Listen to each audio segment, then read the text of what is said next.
So this shorter video will focus on the connect layers of the proposed draft concepts.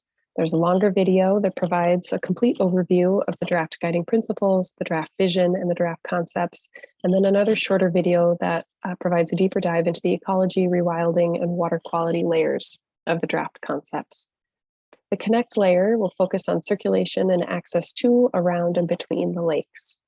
From our community engagement feedback and the 6 CAC meetings to date, we have heard the need to improve safe connections between regional trails and the future light rail stations into both parks, as well as a desire to increase connections between parks and to the water. We have heard about the need for improved safety at entry points, and we've also heard from many people that they really enjoyed the expanded recreational use provided by the temporary parkway closures during the early phases of the pandemic. So each scheme holds different options for increased mobility and connectivity. Both schemes propose two-way bike circulation opportunities for Lake of the Isles, but do so in different ways. Concept A reimagines mobility options utilizing existing infrastructure as much as possible, with a new one-way on-street bike trail integrated into the Lake of the Isles Parkway, select areas for potential parkway configurations, and minimal new connections between the lakes. While Concept B creates space for a widened off-street two-way bike trail around Lake of the Isles, temporary closures of the parkways to accommodate additional programmatic space, and more expansive new connections between both lakes. So for Concept A, Living Lakes, here you can see the proposal for new one-way on-street bike lane added to Lake of the Isles Parkway in the dashed orange line. And that's sitting side by side with solid orange line, which is the existing off-street bike trail, one-way bike trail that exists. The parkway is wide enough to accommodate a one-way bike lane, following the direction of vehicular traffic safely. You can also see with the dark black lines here, proposed reconfigurations of the parkway.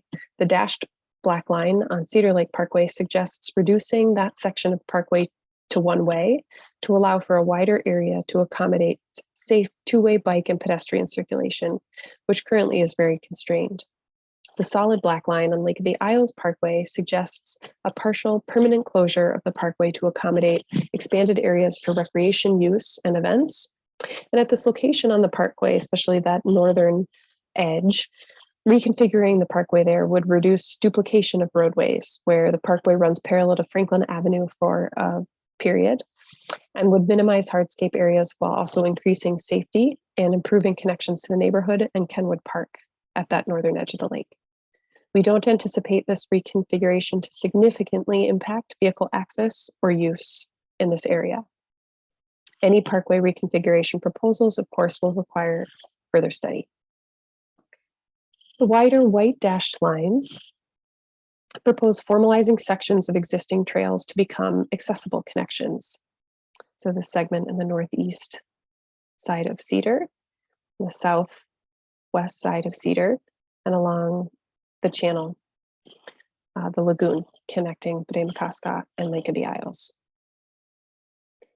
The smaller white dashed lines represent sections of boardwalk that would replace the existing bituminous pedestrian trails in those locations.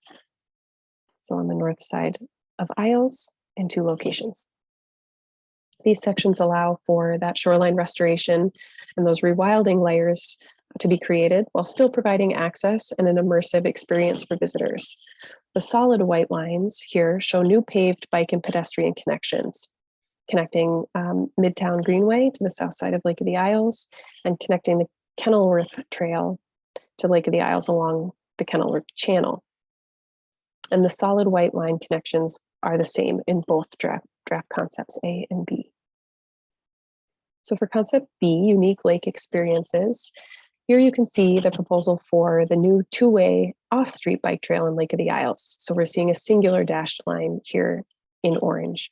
And this proposal would expand the existing bike trail to accommodate two-way traffic, which would narrow the parkway a bit, which I mentioned before has sufficient width for that kind of reconfiguration.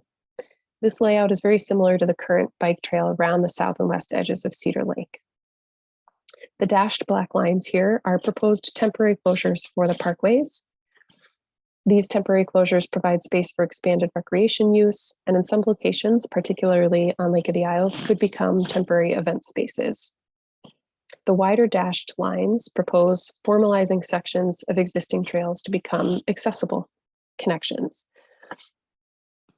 So you can see those here on the east and north side of Cedar Lake. The smaller white dashed lines are proposed segments of boardwalk trail, both at the northwest and southeast edges of Cedar Lake, with a bridge across the Kenilworth Channel. So you can see that these two types of trail connections together, combined, provide an opportunity to circumnavigate Cedar Lake. The white, solid white dashed lines, as I mentioned for concept A, connect Midtown Greenway to the south side of Lake of the Isles, and the Kenilworth Trail to Lake of the Isles along the channel, and those are the same in both concepts.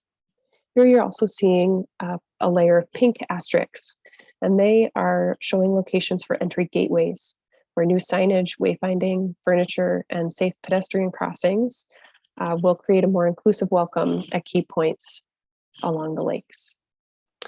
Thank you very much for listening. Very excited to hear your feedback on all of this work, so it helps inform our next steps on the project.